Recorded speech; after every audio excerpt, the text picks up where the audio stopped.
नमस्कार, आप देख रहे हैं खबरों की गंगोत्री। उत्तराखंड के मुख्यमंत्री पुष्कर सिंह धामी की अध्यक्षता में आज मंत्रिमंडल की अहम बैठक हुई। देहरादून में सचिवालय में इस बैठक का आयोजन हुआ, जहां पर तकरीबन 3 घंटे चली इस बैठक में कई अहम फैसले लिए गए। इस दौरान कैबिनेट बैठक में 22 प्रस्ताव पर मुहर लगी। वहीं इस बैठक में सबसे बड़ा प्रस्ताव विद्युत उपभोक्ताओं को दी जाने वाली सब्सिडी से जुड़ा है, यानी कि जो उपभोक्ता सब्सिडी के प्रावधान का दुरुपयोग कर रहा है उससे 2 गुना पैसा वसूला जाए।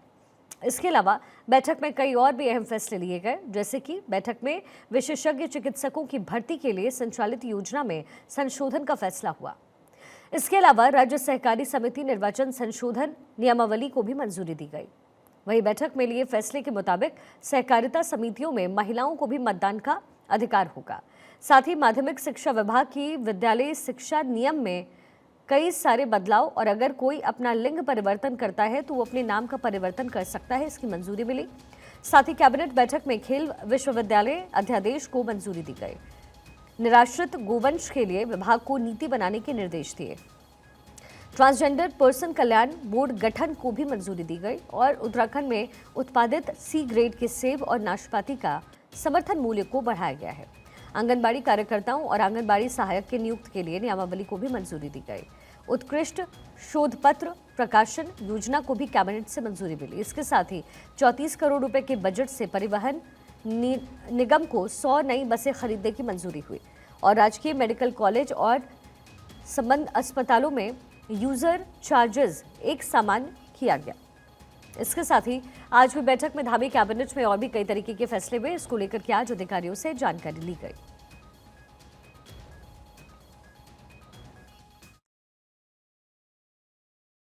डोमेस्टिक कनेक्शंस में जहां पर 100 यूनिट तक की कंजम्पशन है, उस कंज्यूमर को बिजली के बिल में 50% सब्सिडी का निर्णय हुआ था।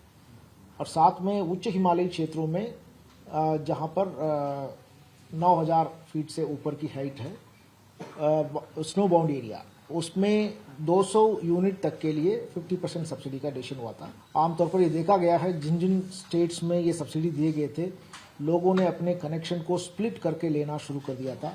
तो उस प्रवृत्ति पर रोक लगाने के लिए ये डिसीजन लिया गया था कि अगर ऐसा कोई केस पाया जाता है तो देन जितने सब्सिडी उनको दिया गया था उसकी 2 गुना वसूली उनसे की जाएगी। अभी जो भी व्यक्ति 30 जून को या फिर आपके 31 दिसंबर को जब भी रिटायर हो जाएंगे तो उनकी पेंशन की गणना के लिए उनको एक अतिरिक्त नोशनल इंक्रीमेंट दी जाएगी। इसका निर्णय आज किया गया था।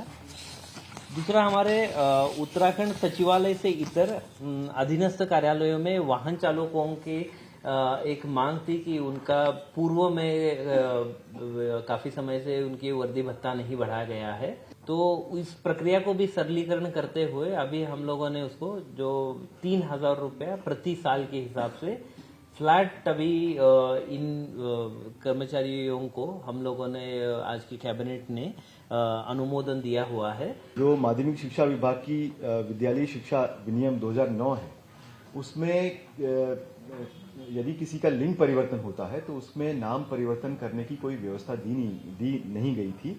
तो इसमें जो भारत सरकार का एक एक्ट है, उभयलिंगी व्यक्ति अधिकारों का संरक्षण में संशोधन संवर्धन, जो एक एक्ट है हमारा, उसके तहत इनकी नियमावली में व्यवस्था की गई है। आज माननीय मंत्रिमंडल द्वारा अनुमोदन दिया गया कि इस तरह की सिचुएशन आने पर क्या व्यवस्था होगी, तो उसके लिए नियमावली में व्यवस्था कर दी गई। जो खेल विश्वविद्यालय की स्थापना हेतु उत्तराखंड राज्य की क्रीड़ा विश्वविद्यालय विधेयक 2024 माननीय विधानसभा द्वारा पारित किया गया था, उसमें माननीय राज्यपाल महोदय के स्तर से कुछ ऑब्जर्वेशन थे।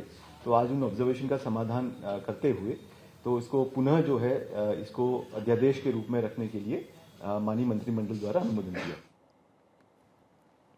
वहीं उत्तराखंड की राजधानी देहरादून में ट्रैफिक एक बड़ी समस्या इस समय है। वहीं ट्रैफिक की खराब समस्या के चलते लोगों को काफी मुश्किलों का सामना करना पड़ता है। इसी बीच शहर के डीएम सविन बंसल शहर में सुगम यातायात व्यवस्था और जाम से निजात दिलाने के लिए लगातार कोशिशें कर रहे हैं। वहीं ट्रैफिक की समस्या को लेकर आज जिलाधिकारी ने मीडिया से बातचीत की और बताया कि ट्रैफिक एक बड़ी चुनौती है। इसके लिए जिला प्रशासन पूरी तरीके से तैयार है और जाम से निपटने के लिए शहर में पार्किंग के लिए नई जगहों की पहचान हो रही है। साथ ही इस सिलसिले में उन्होंने अधिकारियों को काम तेजी से पूरा करने के आदेश दिए हैं। इसमें कई फ्रंट्स पे काम किया जा रहा है। एक तो हमारे हार्ट ऑफ द सिटी में जब पार्किंग्स नहीं थी तो 3 जगह पार्किंग्स निकाली गई हैं। काबुल हाउस और 2 automated parkings in the core of the city area, तो उस पे कार्य ऑलरेडी गतिमान है। सेकेंडली जो हमारा आईएसबीटी वाला ज़ोन है जो काफ़ी कंजेस्टेड रहता है और वहाँ पे ट्रैवलर्स को बहुत प्रॉब्लम्स रहती हैं आवागमन करने में। उसके लिए भी एक माइक्रो प्लान तैयार किया गया है कि हम ओवर जो हमारा फ्लाईओवर है उसमें कैसे हमारे एमवी एक्ट के प्रावधानों को यूज़ करके जो हमारा कारगिल रोड की तरफ टर्न है उसमें इनेबल कर दें। और अब खबर रुड़की से है, जहां पर जिलाधिकारी के निर्देश पर सड़क सुरक्षा सप्ताह के अंतर्गत आज आरटीओ रुड़की ने जागरूकता अभियान चलाया है, जिसमें सड़क पर बिना हेलमेट के दौड़ रहे वाहनों के चालकों को हेलमेट पहनाए गए और भविष्य में हेलमेट न पहनने पर कार्रवाई की चेतावनी दी। वहीं joint magistrate Ashish Kumar Mishra, CO Roorkee Narendra Pant ने लोगों को चेतावनी दी। कहा, बिना हेलमेट के यदि कोई भी व्यक्ति सड़क पर वाहन चलाते हुए पाया गया तो उसके खिलाफ सख्त कार्रवाई की जाएगी। लोगों को सिर्फ एक संदेश देकर आगे कार्रवाई करने की चेतावनी दी गई। जिलाधिकारी महोदय के निर्देश के अनुसार जो है सुरक्षा समिति की मीटिंग बुलाई गई थी, जिसमें सड़क सुरक्षा को लेकर जो है विभिन्न पहलुओं पर जो है विस्तृत चर्चा हुई है। उसके अलावा जो है एआरटीओ ऑफिस से जो कोऑर्डिनेट करके जो आज हेलमेट बांटा गया। अक्सर हम ये देखते हैं कि चालानी कार्रवाई होती है, लेकिन ये जो है एक अनूठा पहल है जिलाधिकारी महोदय के निर्देश में कि आप जो है पहली बार जो है आप इन्हें जो है एक संदेश देंगे, आप हेलमेट पहन के चलें। तो उसी के तहत जो है आज जितने भी वायलेटर्स थे तो उनका चालान न करते हुए उन्हें जो है अच्छे से समझाया गया।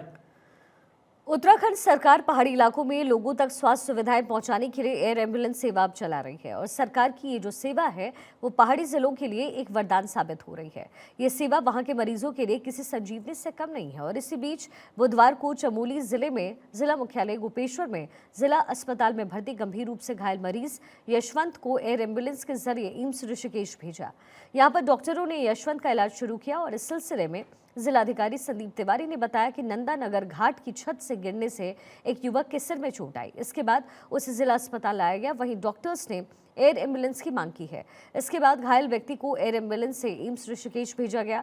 वहीं जिलाधिकारी ने बताया कि डॉक्टर को घायल मरीज के स्वास्थ्य की जानकारी लेते रहने के आदेश दिए गए।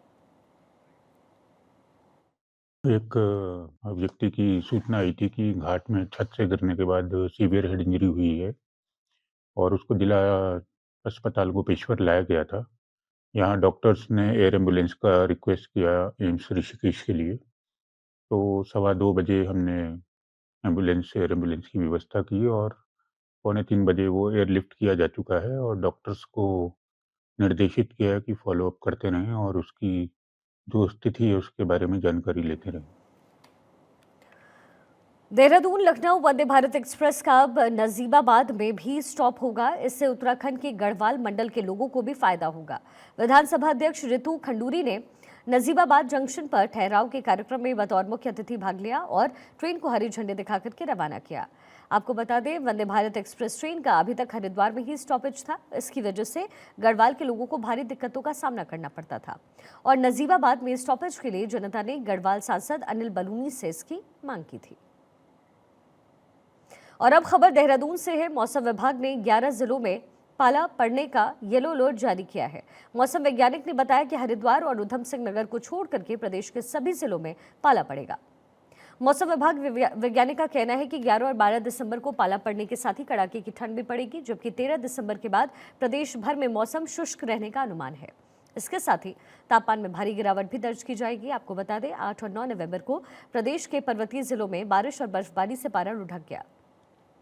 मंगलवार को देहरादून का अधिकतम तापमान 21.8 डिग्री सेल्सियस रहा। इसका असर अब पर्वतीय जिलों के साथ साथ मैदानी इलाकों में भी देखा जा रहा है। दिन के वक्त शीतलहर और रात में कड़ाके की ठंड से लोग परेशान हैं। येलो अलर्ट के बाद सरकार बचाव के उपाय में जगह जगह अलाव के साथ सरकार 13 जिलों में गर्म कपड़े भी इस समय बांट रही है। आगे बढ़ते हुए खबर कोटद्वार से, जहां पर बांग्लादेश में हिंदुओं पर हो रहे अत्याचार पर पतंजलि योगपीठ के अध्यक्ष आचार्य बालकृष्ण का स्टेटमेंट आया। आचार्य बालकृष्ण ने कहा है कि जिस बांग्लादेश को बनाने के लिए भारतीय सेना के जवानों का खून बहा, वही बांग्लादेश आज भारत का विरोध कर उसके हिंदुओं के खिलाफ अत्याचार कर रहा है। भारत ये अत्याचार बिल्कुल भी बर्दाश्त नहीं करेगा। ये बहुत दुर्भाग्यपूर्ण है और हम सबको, विशेष कर जिस बांग्लादेश को बनाने में हमारे जवानों का खून बहा है, आज उस देश के लोग हमारी संस्कृति के लोगों का खून बहाएं, ये कदापि स्वीकार्य नहीं है। और इसमें राजनीतिक इच्छा शक्ति के साथ में और जितने भी सांस्कृतिक आदि जो भी जिस क्षेत्र में है पुरजोर विरोध करना चाहिए और विश्व मंच से इसको उठाना भी चाहिए। उसके लोग प्रयास कर भी रहे हैं, पर इसमें शायद हमारा जो प्रयास है और ज़्यादा अभी हमें करने की आवश्यकता है। बागेश्वर में अंग्यारी महादेव मंदिर में बाबा अलख मुनि महाराज के मौत के मामले में पुलिस ने आरोपी को गिरफ्तार कर लिया है। इस हत्याकांड में बाबा के शिष्य और ड्राइवर को पुलिस टीम ने गिरफ्तार किया। दरअसल बाबा अलख मुनि महाराज बद्रीनाथ से अंग्यारी महादेव मंदिर को आए थे, लेकिन वो मंदिर में नहीं पहुंचे और उनका सामान अंग्यारी महादेव मंदिर गेट की तरफ जंगल में बिखरा हुआ पाया गया। इस मामले में पुलिस को जानकारी दी गई, जिसके बाद पुलिस टीम खोजबीन कर रही है। बीते 26 नवंबर को बाबा अलख मुनि महाराज का शव मंदिर के आगे जंगल बरामद हुआ, जिस पर थानाध्यक्ष बैजनाथ के नेतृत्व में 4 टीमों का गठन हुआ।